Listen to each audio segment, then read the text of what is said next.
Paz, irmãos, bom dia. Vamos orar para iniciar mais um ciclo vida. Continuamos com o tema de oração. Hoje, oração de confissão e pedidos específicos. Pai, nós te louvamos, Senhor, por essa manhã, por esse dia que o Senhor nos dá, nos alegramos nele, bendizemos o teu nome. Nós estamos com o coração cheio de expectativa daquilo que o Senhor há de falar conosco nessa manhã, agora na aula, durante o culto, durante todo esse dia. Nós bendizemos o teu nome. Pedimos a tua boa mão sobre nós, que o Senhor venha sobre cada um, trazendo, Senhor, a nossa mente cativa a Cristo, nos ajudando na compreensão da Tua palavra, trazendo entendimento para nós nessa manhã. Nós pedimos, Senhor, a Tua graça, nós pedimos o Teu vigor espiritual, tira de nós toda fadiga, todo cansaço, dá-nos, Senhor, clareza, Senhor, abre os nossos olhos, os olhos do entendimento, abre os nossos ouvidos. Ser conosco nessa manhã, é o que nós te pedimos, em o nome de Jesus, em o nome de Jesus. O tema da aula de hoje é orando por confissão de pecados e orando por pedidos específicos. Num primeiro momento, nós vamos falar um pouco sobre orando por confissão de pecados. E aí nós vamos ter uma aula um pouco diferente do costumeiro. Eu quero convidar duas pessoas de gerações diferentes, com ministérios diferentes, para a gente falar um pouco sobre essa temática de orando por confissão de pecados. Então, Vívia Vicente, vem para cá, pastora Carmen, vem para cá, para a gente conversar um pouquinho sobre isso. Bruno, você consegue ajudar com os microfones de bastão?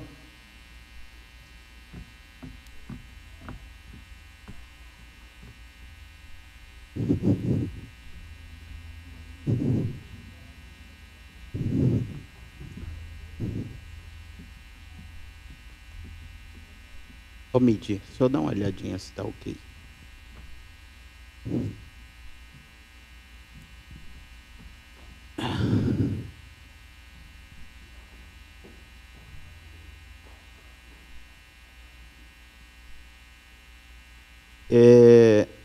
Pastora Carmen, bem-vinda.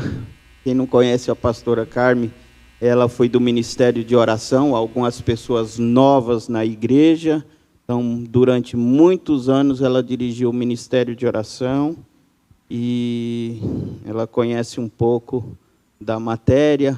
A Vívia, nossa jovem 554 aqui representado, também está trilhando aí um caminho de oração com jovens, desenvolvendo essa vida de oração. E nessa temática, orando por confissão de pecados, há um texto clássico, né, sobre confissão, que é o conhecido como a confissão de Davi, né, no Salmo 51, quando ele diz: pois eu conheço as minhas transgressões, e o meu pecado está diante de mim. Então, o salmista confessa o seu pecado, depois de ser confrontado pelo profeta Natã. E esse é um texto muito conhecido sobre confissão de pecado. Mas nós queríamos conversar um pouco sobre essa dimensão da confissão no dia a dia, na prática, né? Nossas orações diárias, como isso ocorre. E aí eu começo conversando aqui com a pastora Carmen. Como se dá esse processo, pastora? Como que é a sua experiência sobre essa temática de oração? Bom, graças e paz a todos.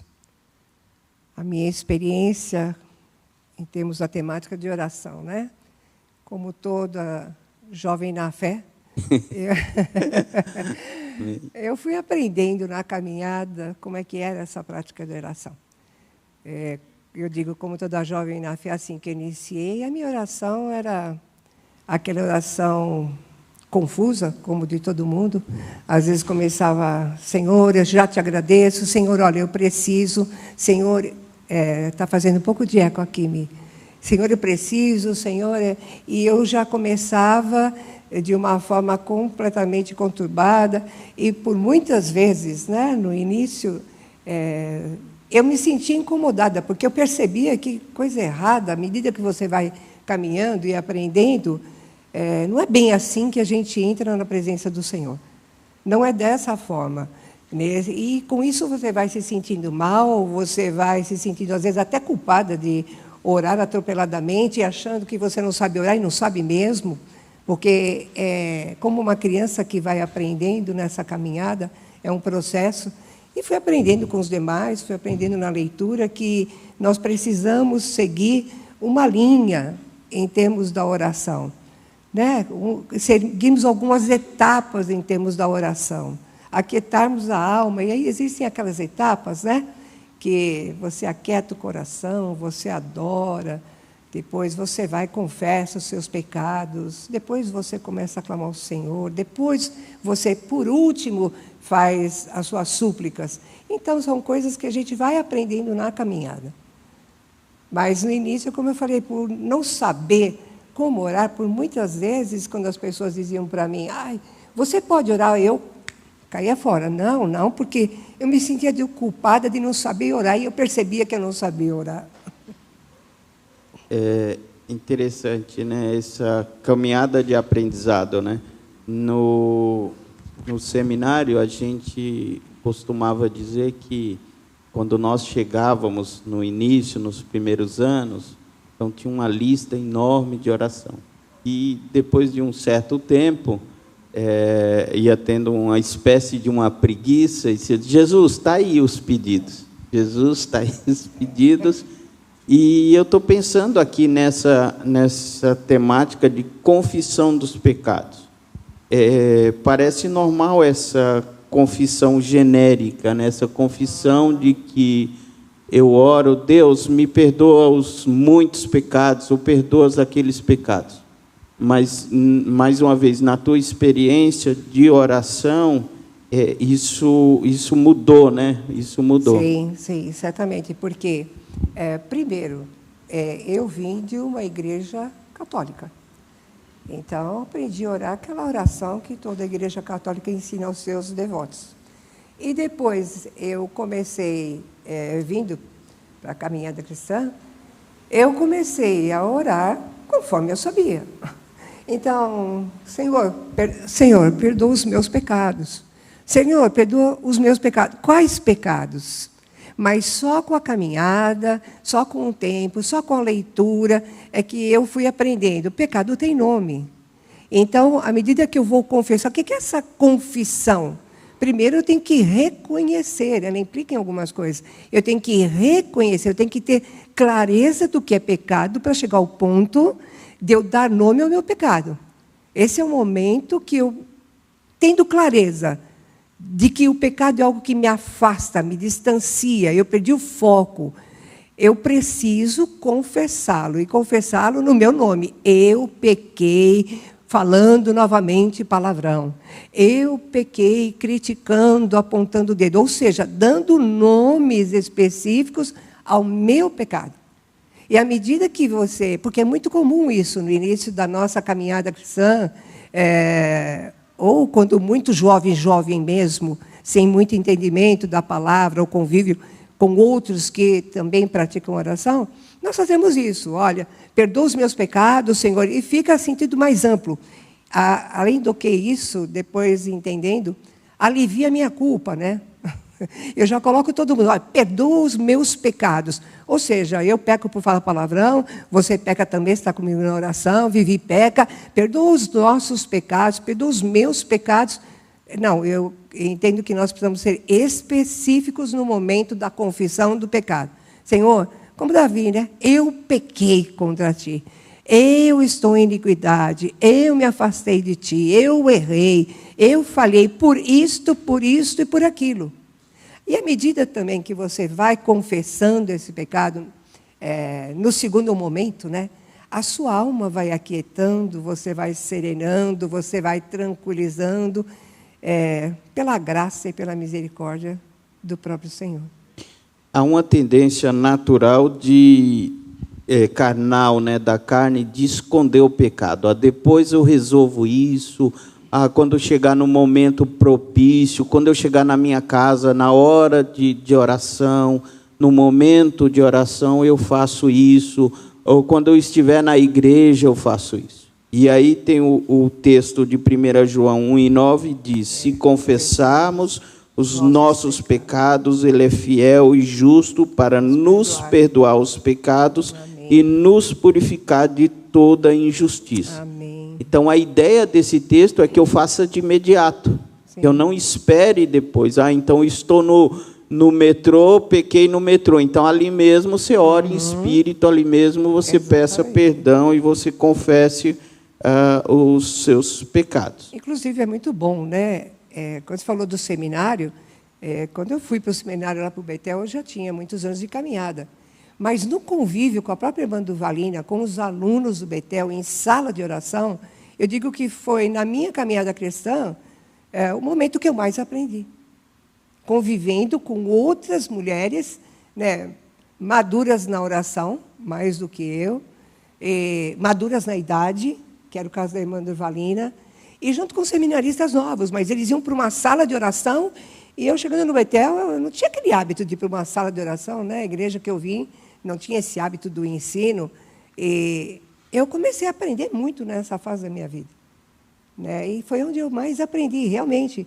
Aí você confessa o pecado, como você falou, você confessa, e aprendi também algo que eu acho que é interessante, é você memorizar isso. É um versículo que eu não esqueço. Se confessarmos os nossos pecados, Deus é fiel e justo para nos perdoar e nos purificar de toda injustiça. Como é bom nós termos isso registrado na nossa memória. Porque onde eu estiver, eu pequei, e pecamos todos os momentos, até de boca fechada. Até de boca fechada a gente peca. Até aqui, batendo palma no culto, louvando, de braço para cima, o meu pensamento pode estar para além de onde eu imagino, e eu estou pecando. Aí, imediatamente, porque o Espírito Santo nos... Opa, ei, Carmen, volta. E aí, imediatamente, Senhor, tem misericórdia. Eu pequei com o meu pensamento, que foi em tal lugar agora, Senhor. Perdoa o meu pecado. Muito bom. Vivian, essa confissão de pecados, né, ela pressupõe uma compreensão da definição de pecado, tá? Então, para mim, fazer a confissão de pecado pressupõe que eu tenha a definição do conceito de pecado e que eu tenha uma convicção que eu sou pecador, uma convicção que eu pequei. Lógico que essa convicção, por várias ocasiões, ela não é uma convicção de maneira humana, mas é uma convicção que vem do Espírito Santo, né? No Evangelho de João, capítulo 16, é muito claro isso, que o Espírito nos convence, né, do pecado. Então, há uma necessidade de uma convicção do Espírito. Em alguns momentos, compreendendo a leitura da palavra e tudo, nós nos atemos do pecado.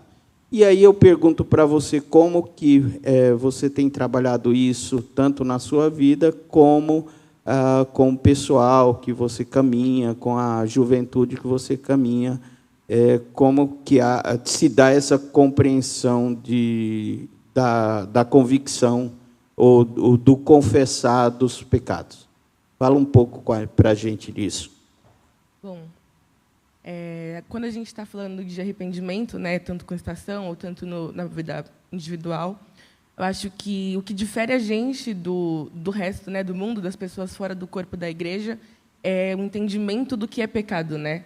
É a gente ser convicto pelo Espírito do que é pecado, porque a gente não consegue, sozinhos, identificar ele no nosso comportamento ou ver como é prejudicial para nós, né?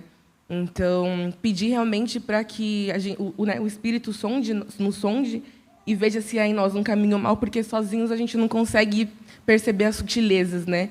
E eu acho que nessa fase que eles estão como estação e da juventude, muitas vezes a gente não consegue enxergar o pecado nas nossas ações, né, no nosso dia a dia, porque a gente é muito, querendo ou não, ainda subordinado, né? Então, meu pai mandou ir para a escola, eu vou, me mandaram ir para o curso, eu vou, me mandaram ir para aquilo, eu vou, só que o pecado, ele está nas sutilezas, né? Nem sempre é um grande escândalo, uma grande coisa, mas é no jeito que eu olhei, no jeito que eu falei, é no sentimento que eu tive, e naquele velho homem que eu tenho que matar todo dia, naquele sentimento, enfim. Então, eu acho que nessa caminhada, o que a gente está tentando frisar bem para nossos corações, para o coração do pessoal da estação, é essa questão real de entender que o verdadeiro milagre é ser convicto do pecado, né? É você falar, eu pequei contra ti somente, e contra ti eu cometi uma injustiça. Mas, mais do que isso, a gente também está tentando colocar, né, firmar na mente, firmar no coração, a questão de, até que estava no artigo que você enviou, de que a gente não tem que se arrepender do pecado nem pelo tormento do inferno e nem porque pela alegria da salvação somente, mas pelo amor de Deus, né? Por entender que pecar contra Deus é ofender o amor e a graça que Ele nos entrega, né?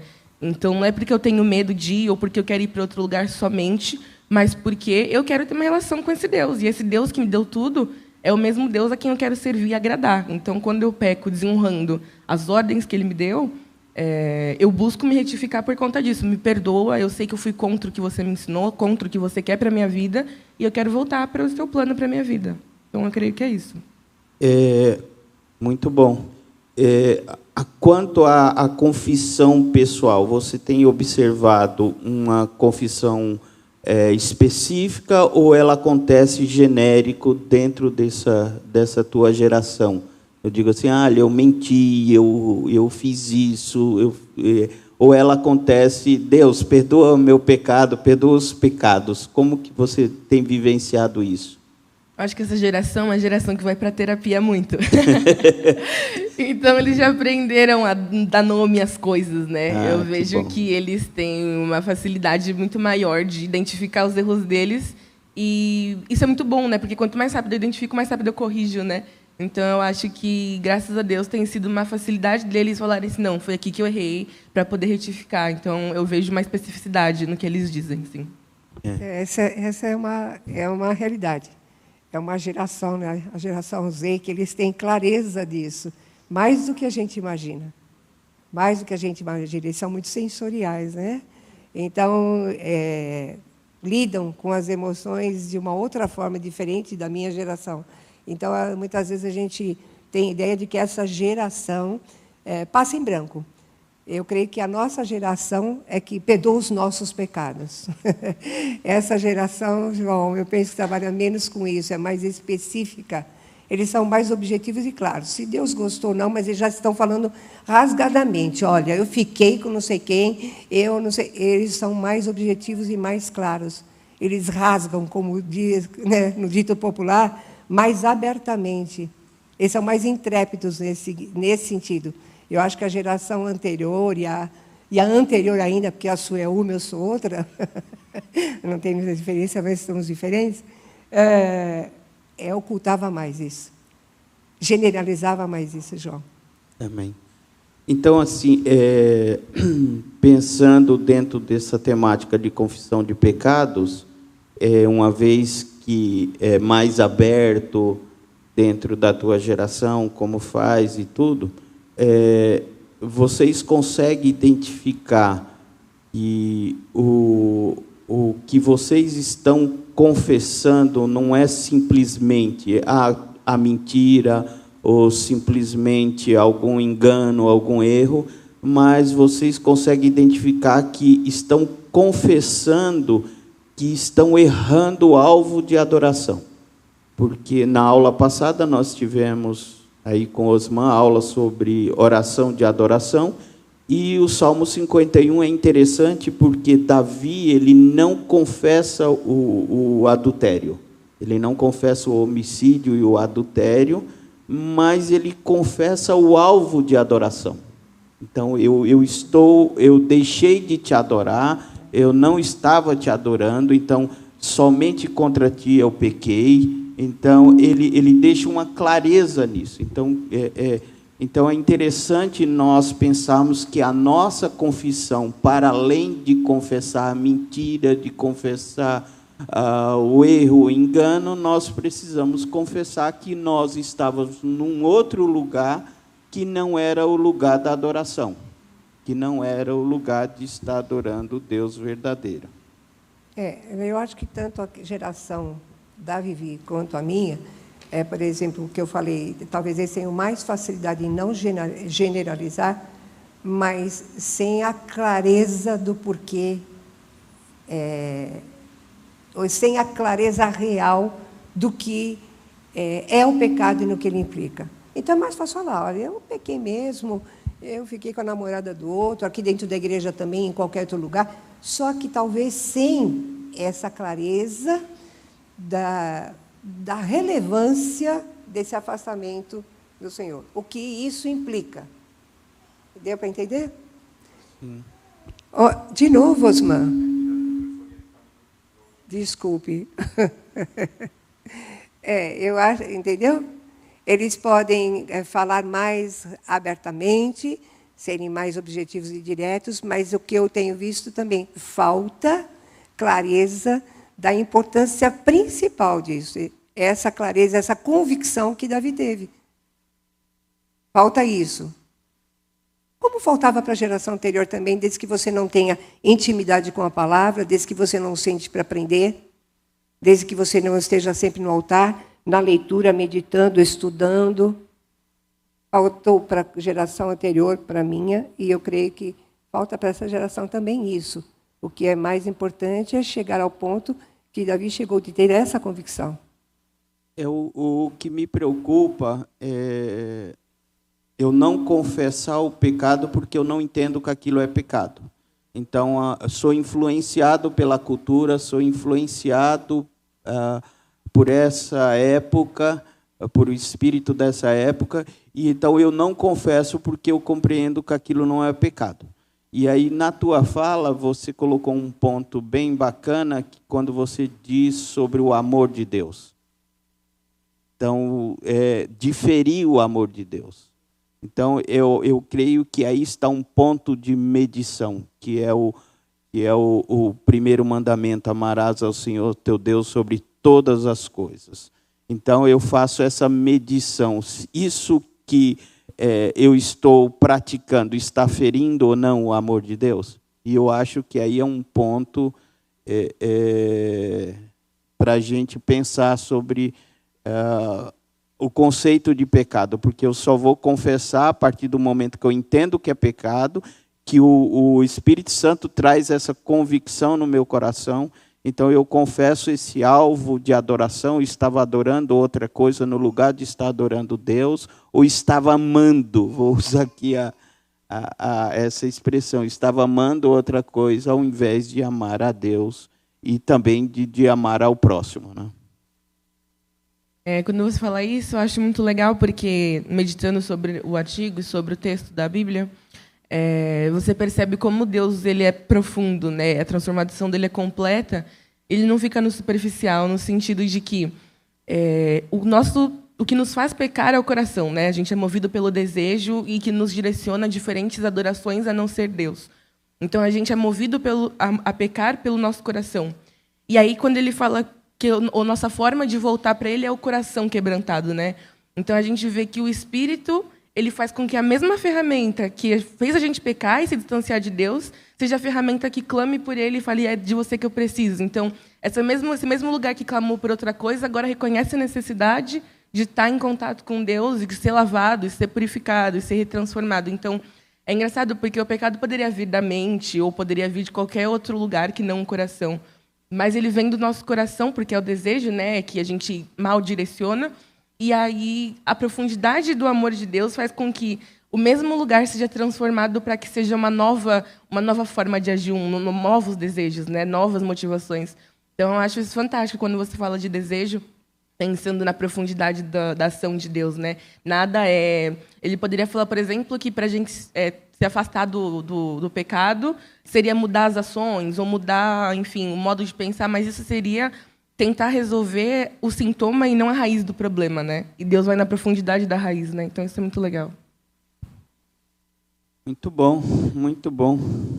Alguém aí da igreja tem alguma pergunta a fazer sobre confissão de pecado, alguma dúvida dentro dessa temática?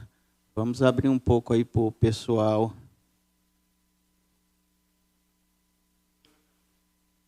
Pode ser, pode vir na frente, se quiser falar.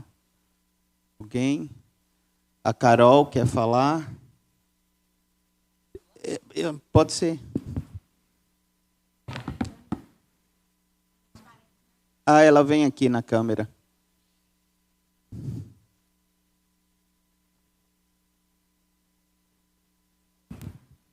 Pode ser aqui? Pode. Jesus, Osman. Jesus, Osman. Não, é só que a gente estava falando sobre essa questão principalmente dessa geração de ir ao psicólogo, né? E eu até comentei com o Vinícius que eu estou fazendo umas aulas no Ministério Sal da Terra e a gente também falou sobre confissão lá, né? Também está tratando de disciplinas espirituais. E falando sobre como a diferença, daí eu queria que a pastora, como psicóloga, também abordasse, que eu achei interessante, como a gente vê algumas pessoas, não só, né, dessa nova geração, indo aos terapeutas e, em vez de confessar a Deus, já falei para o terapeuta, já saiu do coração, já resolveu o meu problema. E não, há uma diferença, né, entre você conversar com um psicólogo e você confessar o seu pecado a Deus e, de fato, se arrepender, porque a confissão está exatamente, extremamente ligada ao arrependimento, né? Então, só para trazer esse assunto. O Osman quer falar também? Eu não, o chat quer falar, rapaz. Então vamos lá. Temos aqui interação ao vivo do chat da Manaim. Paulo Evangelista diz: pedir perdão, imagino, do pecado dando nomes, o pecado pessoal, não em momento onde estamos a sós com Deus. Eu acho que ele quer dizer, o pedido de perdão dando nomes aos pecados é o momento que estamos a sós com Deus. É um momento seu e de Deus. Davi estava orando sozinho. A confissão na oração no meio da multidão, talvez num culto, é geral, como Daniel pediu pelo dele e pelo povo sem dar nome, só usou a expressão pecado. E um outro comentário aqui, o pastor Jorge colocou: acredito que não é só nomear o pecado, mas o reconhecimento do pecado tem que vir do coração. São 2 comentários aí. Pastora Carmen, quer falar da Carol? Posso falar a parte da Carol? Certamente, né, é uma diferença tão grande você ir no psicólogo e confessar o seu pecado. Primeiro, você nem vai confessar o seu pecado, você vai compartilhar aquilo que está lhe causando mal, que está lhe causando um incômodo, você vai compartilhar aquilo. Agora, é muito diferente de você confessar o seu pecado diante do Senhor. Nós voltamos à primeira pauta. Eu só vou confessar o meu pecado diante do Senhor se eu estiver convicto, e essa convicção vem pela ação do Espírito Santo. Eu estou em pecado. É completamente diferente essa fala com o psicólogo e a sós com o Senhor. E aproveitando para entrar nessa do chat, realmente é um tipo de confissão pessoal. Você não vai fazer uma confissão dos seus pecados numa oração pública, numa oração coletiva, em voz alta. Você vai fazer, nós estamos falando isso quando você entra no seu quarto e você ora convicto, porque o Espírito Santo te convenceu de que você está em pecado, e você ora e dá nome aos seus pecados. Nós não estamos falando de exposição numa oração coletiva. Muito bom, pastor. Só lembrando que a pessoa também pode chamar o seu líder de confraria, ela pode chamar o pastor mais próximo, né, obedecendo o texto de Tiago 5,16, né, confessais uns aos outros. Sim. Então, não uma confissão pública, mas uma confissão particular ao seu líder mais próximo, ao pastor mais próximo, e confessar o pecado uns aos outros, né? Sim, com certeza. É muito diferente do coletivo, né? Como foi colocado lá no chat. Não. Nós estamos falando de confissão de pecado, que pode ser eu e o Senhor a sós no meu quarto, eu e o Senhor, como você deu um exemplo no metrô, pequei, meu olho virou, nossa, falar de um homem, nossa, que sai agarrada. Mas eu confesso na hora, Senhor, tem misericórdia, meu olho me levou a olhar para onde não deveria, eu voei aqui. Outra coisa é a confissão perante um líder. Aí você está em pecado, você vai, está convicto do seu pecado, você sabe o quanto você feriu o mestre mais do que tudo, não só se distanciou dele, mas quanto você se distanciou dele e você o feriu em termos da expectativa que ele tem sobre você. Aí você vai confessar, a própria palavra fala, confessar uns aos outros. Você vai chamar o seu líder e você vai conversar com o seu líder. Você vai conversar com o pastor. E, às vezes, a pessoa conversa para alguém próximo. Ok, não há problema. Desde que você não se sinta invadido, desrespeitado, exposto, você vai conversar. Você pode não ser o meu líder, mas se eu tiver confiança em você, fala, João, ore comigo. Eu preciso confessar um pecado. Eu pequei contra o Senhor, eu pequei contra você, quando eu falei mal de você, quando eu te julguei. E é importante a gente fazer isso. É importante, é uma prática que muitas vezes tem sido deixada de lado. Porque, na verdade, a confissão, uma das etapas das nossas orações, é uma das coisas que mais tem sido deixada de lado. Deixada de lado. É porque também há uma autonomia, né? Sim, essa autonomia que pode vir através daquilo que a Carol falou. Então, na minha imaturidade, eu vou lá, aí falei para o terapeuta, olha, nem queira saber, eu estou num adultério total. Aí já aliviei, falei para a terapeuta, não, você precisa converter primeiro, porque aí você vai entender que não é terapeuta. Você precisa realmente de uma visitação especial do Senhor, para você entender que essa confissão você tem que fazer com o Senhor e com o seu líder. É muito diferente. Quando você fala da terapia, né, e todas essas questões, eu acho que essa geração, até os anos 2000, era um grande tabu na terapia, né? Era coisa de gente doida, e hoje em dia é uma coisa totalmente popular. Então, eu vejo que eles têm uma inteligência emocional muito maior, né? Por exemplo, falar, isso é um gatilho, ou isso me desgasta emocionalmente, que são coisas que já sempre aconteceram, né, enquanto humanidade, mas agora a gente está aprendendo a nomear, né?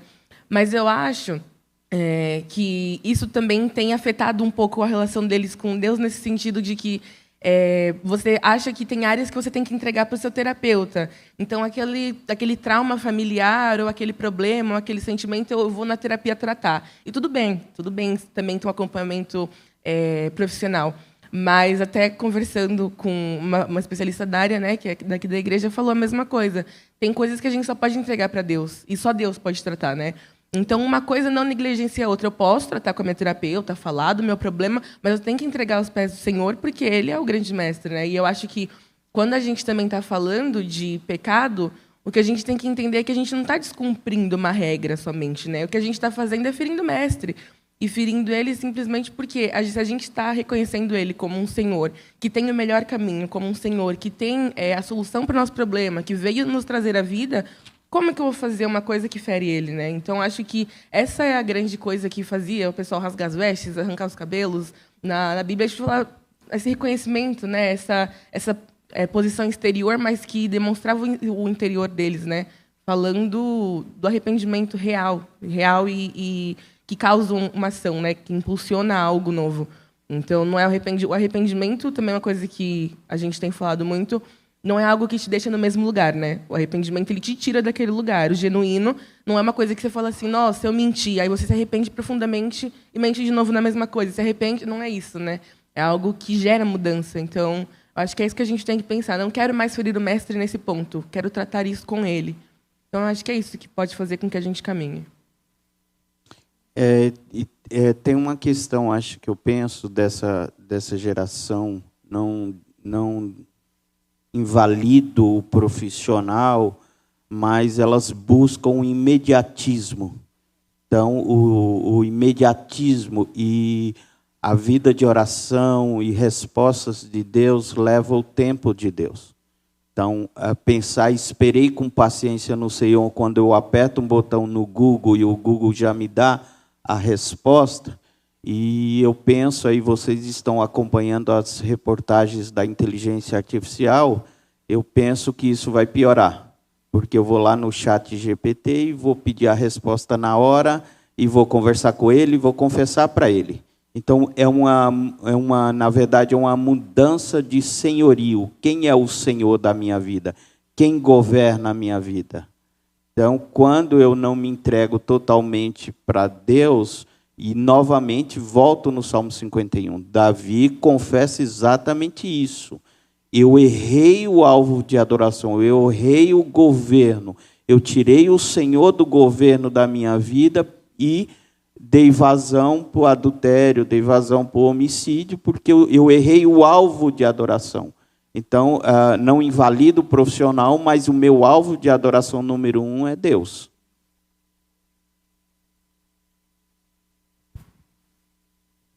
Mais uma do chat aqui, eu acho que...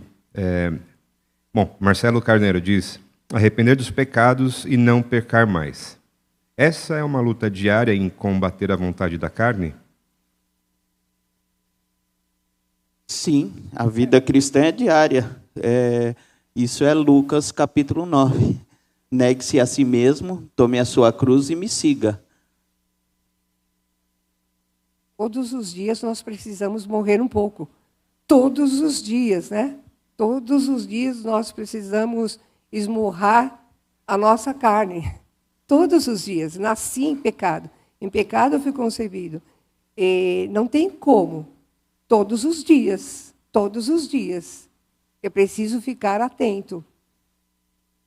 Eu lembrei de uma pregação que eu falei do vírus, do herpes zoster.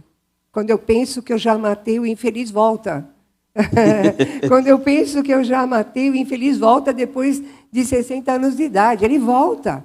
Então, nós não podemos dar descanso aos nossos olhos. Muito pelo contrário. É seguir aquilo que Jesus falou. Vigiai e orai. Vigiai e orai. Orai sem cessar. Vigiai e orai. Isso me lembra a minha primeira experiência com Jesus foi lá no Viveiros, né, com o Serginho. Foi quando eu vim visitar a igreja pela primeira vez. E aí eu tive todo um mover. E aí eu falei, nossa, graças a Deus, estou renovado. Eu tinha, sei lá, uns 11, 12 anos. E aí eu lembro que no outro dia, as mesmas sensações que eu tinha voltaram, eu fiquei, deu errado. Aí eu vou falar com o Serginho no domingo, eu fiquei a semana inteira. Aí eu fui falar com ele, tipo, eu tô sentindo aquilo de novo. Ele, todo dia, né? Então eu lembro que eu também tinha essa percepção de que seria uma mudança mágica, né? Mas acho que a grande beleza é realmente eu saber que eu tenho a opção e ainda ter esse desejo, mas falar, não, por amor ao meu Deus, não vou. Então, acho que é mais bonito ainda do que se eu não tivesse o desejo, sabe? Nessa questão de combatê-lo, porque eu sei que, pelo amor do meu Deus, eu não vou fazer isso. Então, Basta a gente lembrar de Pedro, né? É. Até na reta final, vai chegar um momento e... Pedro, calma, você vai me negar. Não, de jeito nenhum. Quanto tempo eu caminho com o Senhor? Quanto tempo eu tenho intimidade com o Senhor? Tudo que eu já vi, tudo que eu já experimentei na caminhada. Pedro, você vai me negar, você vai pecar. Não, até que isso aconteceu, né? Então, vigiar e orar para que todas as vezes... E lembrando que existe o nosso arqui-inimigo que não descansa. Ele conhece a nossa fragilidade, ele conhece os nossos pontos fracos. Ok, Osman? Ele conhece a nossa fragilidade, ele conhece os nossos pontos fracos. Volta e meia, a gente sabe de grandes homens, grandes pregadores, que precisam até hoje, quando vão pregar diante de alguma multidão, ter sempre alguém do lado para lembrá-lo da sua fragilidade sexual. Existem grandes pregadores de multidões que tem sempre alguém do lado para... Ei, volta. Fica aqui, na sua posição. Então, nós precisamos estar sempre atentos, né? E ia falar, não sei se dá, mas isso da Vivian, a questão dessa geração, como você falou, muito distraída, é a geração da tela. Então, não é só a questão do psicólogo, como foi colocado, é a questão que a geração da tela, eu não consigo estar só. Se eu não tiver nada o que fazer, eu vou lá e vou procurar alguém para conversar. Se eu estou inquieto, se eu estou nervoso, se eu estou depressivo, eu vou procurar alguém para achar que eu estou conectado com alguém e aliviar a tensão. e aliviar o pecado, e aliviar a angústia que eu estou, e aliviar, e eu vou para a tela, a geração da tela, eu vou para a tela. Eu não vou para o quarto, eu não pego a Bíblia, muitas vezes eu vou para a tela, porque aí eu me sinto conectado, eu me sinto atendido, aconchegado, eu me sinto abraçado, eu me sinto e continuo sendo o mais solitário de todos os solitários, porque quando eu saio da tela, eu dou conta que eu estou sozinho de novo. Eu estou sozinho de novo e nada amenizou. Não deixa de ser por isso que o efeito da tela tem o mesmo efeito da droga no nosso cérebro. Traz aquele prazer imediato, o alívio imediato, mas se não confessarmos os nossos pecados, na certeza da fidelidade do amor dele, de que ele nos perdoará e ele nos purificará de toda injustiça, nós vamos continuar com o mesmo peso, com a mesma dor, com a mesma angústia.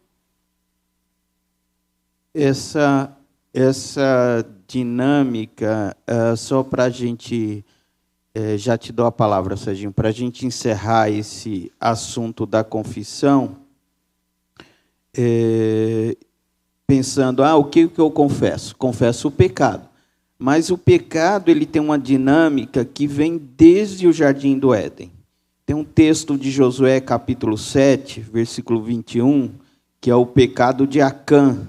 Muitos conhecem, e o texto de Josué 7, 21 diz assim: quando vi entre os despojos uma boa capa babilônica. Quando vi, então o olho, a visão, e 200 ciclos de prata e uma barra de ouro de peso de 50 ciclos.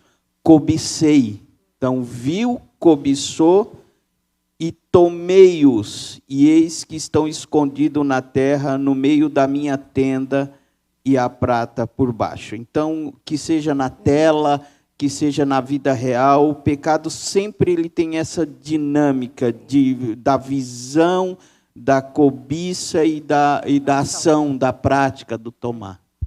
Da visão, da cobiça, do desejo e da prática. Né? Ele começa e vai descendo. É a mesma quando Eva olha para o fruto, né? Mesma exatamente. Dinâmica do jardim. Exatamente. Então, olha, toma e pratica. Serginho. Bom dia, queridas, queridos. Tem que ficar aqui? Para o pessoal te ver na câmera lá em casa. A minha pergunta é a seguinte: tem tanta tragédia no mundo, catástrofe, acontece desgraça na nossa vida, perdas, morte, doença, separação.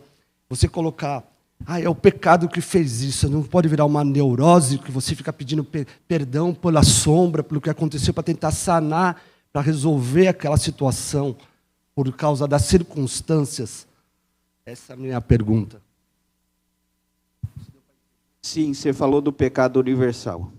Romanos 3, 23. Todos pecaram e destituídos estão da glória de Deus. Esse pecado universal faz parte do plano redentor de Deus. Então, Deus criou as coisas todas perfeitas, boas. Então, está lá no livro de Gênesis. Porém, no capítulo 3, o homem pecou. É o pecado universal. E esse pecado passou para a raça humana. Mas veio Jesus Cristo, o Redentor, morreu na cruz pelo seu pecado. Então, quando nós olhamos lá para fora, Serginho, é um mundo que ele está em pecado, ele vive em pecado. Então, eles precisam da graça de Deus, eles precisam do amor de Deus. Outra coisa sou eu e você que fomos um dia encontrados com a graça de Deus. Na teologia é chamado do já, mas ainda não. Já somos salvos, mas ainda não moramos definitivamente na glória. Ainda não estamos no céu. Então, nós continuamos pecando, mas não temos mais o domínio do pecado. O pecado não é o nosso Senhor.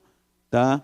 A pessoa que está lá fora, no mundo perdida, o Senhor dela é o pecado, e o Senhor dela é o Deus desse mundo. Então, Deus desse mundo cegou o entendimento para que não tenha a revelação de Cristo Jesus. Então, é diferente, ela está sobre outro governo. Nós estamos sob o governo de Cristo, porém nós ainda temos a natureza carnal. Isso aí você pode ler em Romanos 6, Romanos 7 e assim por diante, mas não há uma neurose nossa, eu acho assim, não deve haver essa neurose, tal, porque eu já fui encontrado pela graça de Deus, mas o que deve haver Deus, me conscientiza pelo teu Espírito Santo, porque se eu tentar me conscientizar por mim mesmo, talvez eu entre numa neurose, porque por mim eu não sou o parâmetro, a minha natureza humana não é o parâmetro. Quem conscientiza é o Espírito Santo. Então, é viver na dependência do Espírito Santo, que é o mais difícil para essa geração. Eu tenho estudado um pouco disso, sofrido com isso imensamente, porque, principalmente, eu acho que os homens eles querem viver pela sua autonomia, essa coisa do masculino e tal, e as Escrituras dizem que nós devemos depender de Jesus Cristo e depender de Deus e caminhar com Deus e ter fé e vida de fé. Então, eu confesso essa minha autossuficiência, eu confesso essa posição de querer tomar o lugar de Deus. Exatamente. Nós temos uma culpa e acho que a gente tem que confessar o pecado coletivo também. Talvez passe um pouco por o que o Sérgio pensou. O pecado coletivo cometido em relação à própria natureza, em relação a tudo aquilo que o Senhor deixou de bom e que nós fomos destruindo. Esse é um pecado coletivo que nós precisamos confessar. Senhor, eu também sou uma cooperadora, eu também pequei quando eu não trabalhei de alguma forma, eu não me coloquei como contra alguns projetos, contra algumas atitudes tomadas que acabaram com tudo, ou vêm acabando com tudo aquilo de precioso que o Senhor nos deu. Então, eu penso que aí entra o pecado coletivo e que eu também preciso ter consciência. Está vendo? Os governantes, não é um pecado meu. Não, é um pecado meu também. Quando eu me omito de participar ou de me pronunciar diante de algumas coisas que estão acabando, abortando aquilo que de precioso o Senhor nos deixou. Romanos 8, né? Romanos a natureza 8. geme. A natureza geme. Os filhos de Deus também gemem. Exatamente. Nesse ponto, eu penso duas coisas nessa questão. Pensando no texto, né, que trouxe no material do Confraria, que não há condenação para quem reconhece que está condenado e é encontrado pela graça, né? Então, eu acho que, na verdade, o verdadeiro milagre não é o perdão, porque o perdão é natural de Deus, né? Ele é essa natureza perdoadora. Eu acho que o perdão, o grande milagre, na verdade, é o nosso coração pecaminoso se voltar a Deus pela ação do Espírito Santo, né? Então, para a gente reconhecer isso, né? Não ficar se martirizando também nesse sentido de eu pequei, eu estou longe de Deus. Não, a gente já foi justificado, né? E aí essa busca pela santificação agora vai ser uma coisa diária pela qual a gente vai ter que buscar esse arrependimento, mas que não há condenação para nós que reconhecemos esse pecado. E o segundo ponto sendo que o pecado, eu acho que não pode ser... Já vi várias pessoas, vários testemunhos de gente que abandonou a igreja, abandonou fé por ter cometido algum pecado. Falou, não, me afastei muito de Deus, ou isso me impede de estar na presença dele, é muito vergonhoso, enfim, seja qual for o motivo. Mas toda vez que a gente faz isso, a gente está falando que nosso pecado é mais forte, é mais poderoso do que o perdão do nosso Senhor, né? Então, acho que a gente também tem que tomar cuidado nesse aspecto de entender, puxa, eu cometi um pecado que é realmente arrasador, enfim, seja qual for a dimensão dele, mas o perdão de Deus é maior do que todos eles. Então, entender que isso não pode ser uma coisa que me afaste de Deus, mas nesse sentido que a experiência do pecado me aproximar de Deus. Então, eu falo assim, toda vez que eu peco, eu consegui reconhecer que isso me aproxima de Deus de alguma forma, não que a gente vá pecar por conta disso, mas porque traz um entendimento de que, sim, eu preciso dele, e sem ele eu não consigo fazer isso, sem ele eu não consigo ir para frente. Então, eu acho que a gente tem que usar o pecado na nossa mente como esse impulsionador de preciso muito de Deus, preciso estar na presença dele. Oi. Tá ligado. Tá. Eu estava pensando aqui, Vi, a gente tem falado sobre fazer discípulos, né? E eu fiquei pensando, vou ser bem rápida, João, nós já estamos em cima, né? E eu fiquei pensando, o início da nossa fala, e assim, tem um lado bom da geração Z, e tem um lado que não é bom da geração Z, todos nós sabemos, e eu creio que a própria geração sabe. Então, um dos lados que não são dos melhores é uma geração que ela sabe tudo, que ela não é tão ensinável. Ela sabe tudo, ela entende tudo, mesmo porque ela tem todas as respostas. Ela entrou na tela e ela vai buscar, e ela vai buscando, ela é autodidata e ela vai. E aí eu fico pensando, eu aprendi, eu lembrei do início da nossa fala, a fala do João, indo para o seminário, eu aprendi já, depois de muitos anos na caminhada, como era com pessoas mais experientes, como era esse processo da oração, como era esse processo da confissão, da adoração, dessas etapas da oração. Até que ponto você acha que seria bom ou não esse grupo que hoje você dirige na igreja, na confraria, seja os jovens que você está junto, ou se você não acha isso necessário, eles caminharem e aprenderem, né, serem discípulos dos que mais experiência têm? Eu acho que é importante a gente aprender como as coisas são feitas, né? E assim que a gente consegue aprender reproduzindo um modelo, né? Mas acho também que, ao mesmo tempo, não pode ser uma coisa imposta no sentido de um modelo que eles têm que seguir. Eles têm que aprender como é feito, o que deve ser respeitado, o que deve continuar dentro dos moldes, mas também ganhar a criatividade do Senhor para se amoldar, não aos padrões do mundo, mas a novas formas de expressão e de adoração, né?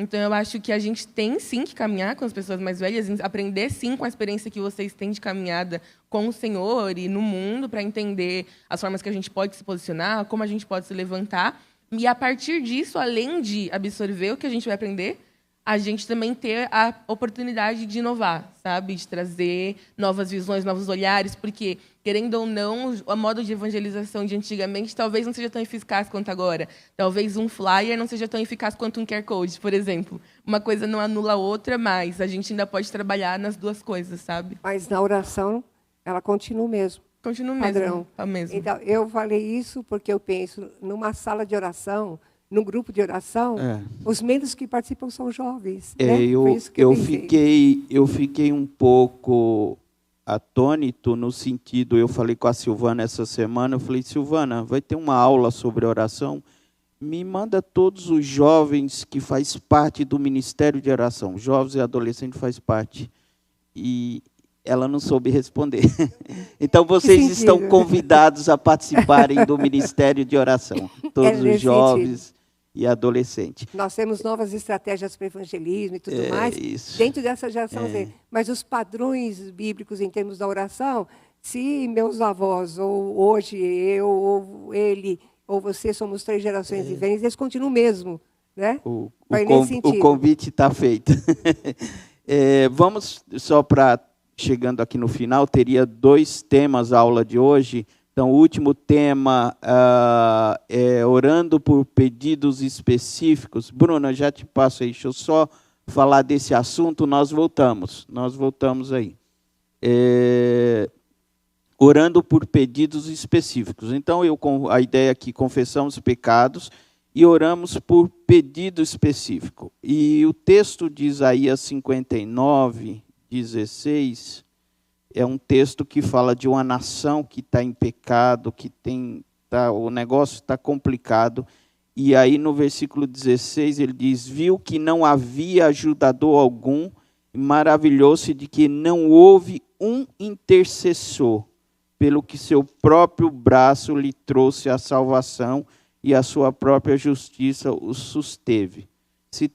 Esse texto é muito conhecido no meio pentecostal como não havia ninguém na brecha, né? Não havia ninguém olhando e orando pelo outro. E aí eu queria só chamar aqui o pastor Sérgio, ele tem uma experiência também na vida de oração, teve um tempo que ele fazia o culto que era oficina de oração, ele tem feito um trabalho evangelístico, então, junto com o evangelismo, ele faz oração, intercessão. Pastor Sérgio, como que se dá na prática assim, essa orar pelo outro, interceder pelo outro, a questão dos pedidos de oração? No dia a dia, como é que funciona isso? Bom, a intercessão, eu acredito que o ponto central dela é a gente se colocar no lugar do outro. Eu acredito que seja isso.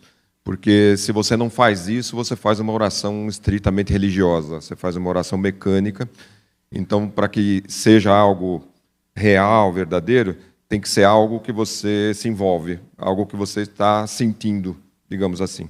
E é muito difícil, às vezes, num primeiro encontro, numa primeira situação, num primeiro conhecimento da situação, você fazer uma oração extremamente envolvida emocionalmente, né? Você está, por exemplo, às vezes intercedendo por uma pessoa, orando por uma pessoa que você não conhece, que você nunca viu, que você ficou sabendo que ela está doente. Você faz uma oração sincera e tudo, mas digamos que você tem a oportunidade de estar perto dessa pessoa e você está lá, por exemplo, eu tenho feito um trabalho num asilo, numa clínica de idosos, e a gente se envolve ali ouvindo a pessoa numa primeira instância, depois você fica sabendo que ela está precisando de tal e tal situação, ou que ela está com uma dor, ou uma coisa. Claro, você vai orar por isso. Mas o verdadeiro milagre, eu acho que ele acontece quando você se envolve mais com a pessoa. Então, quando você ouve a pessoa uma vez, duas vezes, quando você não ora por ela só naquele momento, você ora quando está em casa, quando se lembra daquela pessoa. E o melhor momento, na minha opinião, de intercessão é quando você está sentindo aquela dor como se fosse sua.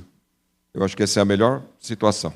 A gente está sofrendo como se fosse você mesmo que estivesse passando por aquilo. E isso eu acredito que é Deus que dá para a gente. Isso eu acredito que é uma característica do Espírito de Deus. Ele se envolve conosco a ponto de sentir a nossa dor, né? E eu acredito que esse envolvimento não acontece por acaso também. Deus nos apresenta certas pessoas. E se você se dispuser, o estar na brecha não é só ficar orando, mas o estar na brecha é ir lá saber da dificuldade, porque um ponto que eu gostaria de ressaltar é que quando você vai, por exemplo, faço bastante anos já trabalho de evangelismo pessoal. Você, numa primeira conversa, não consegue tirar tudo de uma pessoa. Você não consegue saber tudo que ela tem. Tudo que ela camufla muita coisa, ela esconde muita coisa, ela tem um monte de medos, ela tem um monte de receios em relação à igreja. Talvez ela tenha tido problemas na igreja anterior onde ela esteve. Talvez ela tenha passado por tantos ministérios que a confusão espiritual na cabeça dela é imensa. Então você tem que identificar esses problemas e isso também passa pela intercessão. Você tem que interceder por isso também. Senhor, me ajuda a entender a cabeça dessa pessoa. Me ajuda a entender o que essa pessoa está passando para que eu possa realmente, de fato, interceder por ela. Porque se a pessoa vem e fala para você, eu preciso de intercessão em tal área. Por exemplo, eu não consigo prosperar na minha vida, tal, situação tal. Eu não consigo resolver o meu relacionamento no meu casamento. Há muitos anos está esse problema. O problema não está nessa fala exatamente. O problema está anterior a isso.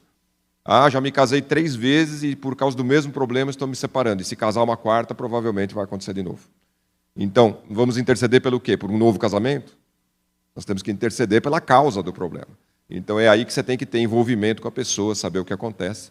E só para completar um pouco aqui, me ocorreu uma situação do momento em que eu conversei com uma senhora uma vez, por uma vez eu conversei com ela,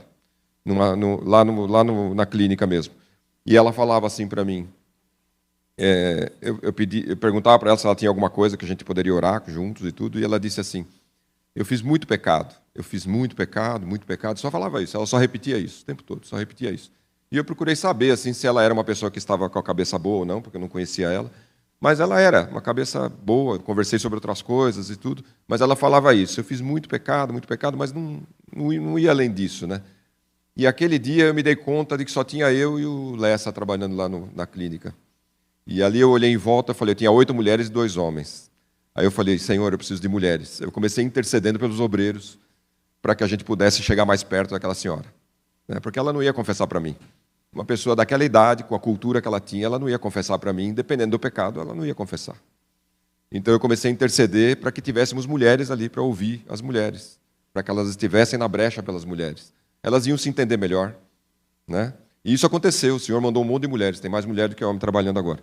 Então, a intercessão se coloque na necessidade, ria com os que riem, chora com os que choram, esteja com eles lá, entenda o problema deles, tenta entender quando ele não está falando, e aí a intercessão também vai buscar, Senhor, o que ele não está falando, o que essa pessoa não está falando. É mais importante do que o que ela está dizendo, né? Então é isso, se alguma coisa a mais eu Bom, puder. pastor, obrigado. Exatamente. Essa causa, eu me ponho de joelhos, é específico.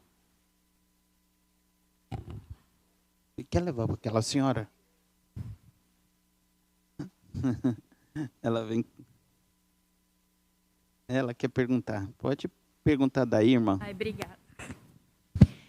Sobre essa questão de duas gerações diferentes, sobre o mesmo tema, sobre caminhar juntos e tudo mais. Eu acredito que mais do que só andar juntos, seria a gente se despir mesmo.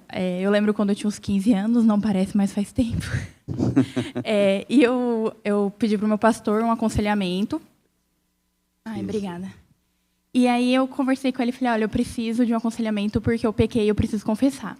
Aí tudo bem, a gente foi lá. E aí eu cheguei super envergonhada, jovem, tipo, ai meu Deus, como que eu vou contar para o meu pastor, para a minha pastora, isso. E aí eu contei. Ele não amenizou o que eu fiz, mas ele disse assim, nossa, eu tive muita dificuldade quando era jovem com isso também. E aquilo, assim, na hora que ele disse aquilo, eu falei, nossa, aqui é um lugar que eu posso realmente confessar, mas também não me senti tranquila. Ah, tudo bem, pequei, então estou indo embora. Não, ele falou, olha, isso é sério, assim como qualquer outro pecado. Tem pessoas aqui na igreja que poderia falar, não, mas o seu pecado é mais grave e o meu é menor. Ele falou, não. É tão grave quanto, ofende tanto a Deus quanto qualquer outro pecado que você não veio me confessar achando que era menor. Mas eu também tive dificuldade com isso. Vamos orar junto e eu vou conversar com você sobre como eu venci isso. Então, acho que a geração anterior, para poder estar junto, os jovens... É natural, né? O Adão também se escondeu, todo mundo, a gente sempre quer se esconder, não quer contar as coisas. Mas a geração antiga também dizer, olha, eu também passei por isso e eu venci dessa forma, como se fosse um passo a passo mesmo. Porque é um pouco mistificado, assim, eu venci através da oração. Aí, tá, mas como? Então, como eu oro? Essa geração mais nova ela tem essa dificuldade. Como eu oro? Mas como eu confesso? Para quem eu confesso? Igual você disse, eu confesso com o líder. Mas eu tenho dificuldade, como eu vou fazer? Então, acho que falta essa geração anterior, até pela questão que a gente conversa, né, que a geração atual consegue nomear melhor. Mas essa geração anterior, acho que se a gente misturar as duas, vai dar bom. Então, pega a experiência, esses anos de caminhada, já essa maturidade que a geração anterior tem, e nós, agora, novos, com essa visão também, essa facilidade de falar, se juntar os dois. Olha, eu também pequei com isso. Nossa, mas o pastor já pecou nisso também, como que pode? E aí você vê que, na verdade, é todo mundo pecador.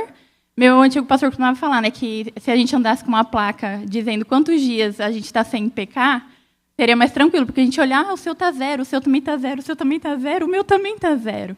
Então, acho que essa facilidade, a geração conseguiria andar melhor se fosse isso. Os dois se despissem e falassem, não, então, somos todos pecadores. É isso aí, galera. Muito bom. Só não gostei da palavra antiga. Do zero eu gostei. A geração antiga. Do não zero gostei dessa colocação, irmã. A geração experiente, digamos assim, né? Mais experiente. Pastor Sérgio, ora agradecendo esse tempo. Agora uma oração de agradecimento. Encerramos a aula. Obrigado, Vivi, pela participação.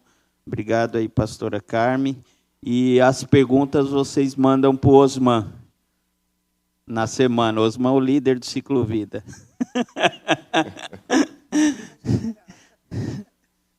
Amém. Vamos orar? Senhor, nosso Pai Todo-Poderoso, estamos reunidos aqui hoje no Teu nome, buscando aprender contigo aquilo que precisamos aprender, Senhor. Realmente não sabemos orar como convém, não sabemos, por mais que tenhamos experiência, continuamos entendendo que não sabemos. Por isso precisamos do Teu Espírito.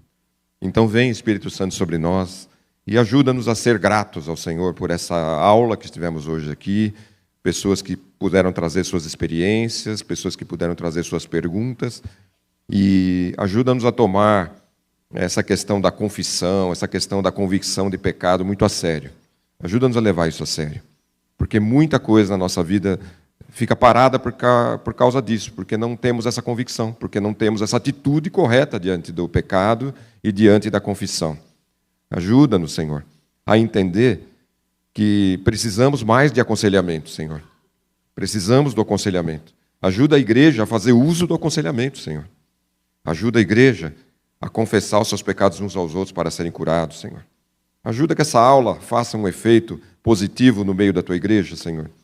E que não seja somente mais um dia que sentamos aqui, cumprimos o nosso currículo do dia e vamos embora. Não, ajuda-nos a sair daqui com a ideia de que sim, somos pecadores, por isso pecamos. Mas ajuda-nos, Senhor, a sair daqui com a ideia de que o Senhor nos chama para ser santos. e que para ser santos, para sermos santos, precisamos do Senhor, do agir do Teu Espírito, para que tenhamos convicção dos pecados que praticamos e ajuda-nos a ser práticos o suficiente para dar nomes a esses pecados e ser colocados diante do Senhor em primeiro lugar, mas diante de onde for necessário colocar, se tivermos que pedir perdão para alguém, que tenhamos coragem de fazê-lo. Se somos pessoas críticas, Senhor, que costumam criticar pessoas e principalmente pelas costas, ajuda-nos a fazer um exercício, Senhor, de ir lá e pedir perdão, confessar e pedir perdão para aquela pessoa que criticamos. Ajuda-nos, ó Pai, a entender, porque se fizermos isso, vamos entender da próxima vez o quanto custa uma crítica. Ajuda-nos, ó Pai. Precisamos do Senhor para isso. E para isso te agradeço, por ter chegado à conclusão dessas situações aqui agora. Por pessoas que cada um estão sentados ali e chegaram à conclusão dos seus pecados, Senhor. E que precisam tomar uma atitude. Obrigado por isso. Porque hoje foi um dia proveitoso na tua igreja. Então, arranca, Senhor, agora da igreja aquela resistência a esses temas, Senhor. Arranca agora todo espírito maligno e voz estranha que não deve estar falando ao ouvido da tua igreja e, portanto, não deve repousar no coração. Em nome de Jesus, nós te pedimos, vem Espírito Santo e toma esse lugar, o lugar da liberdade e da operação espiritual de limpeza na tua igreja, em nome de Jesus. Amém.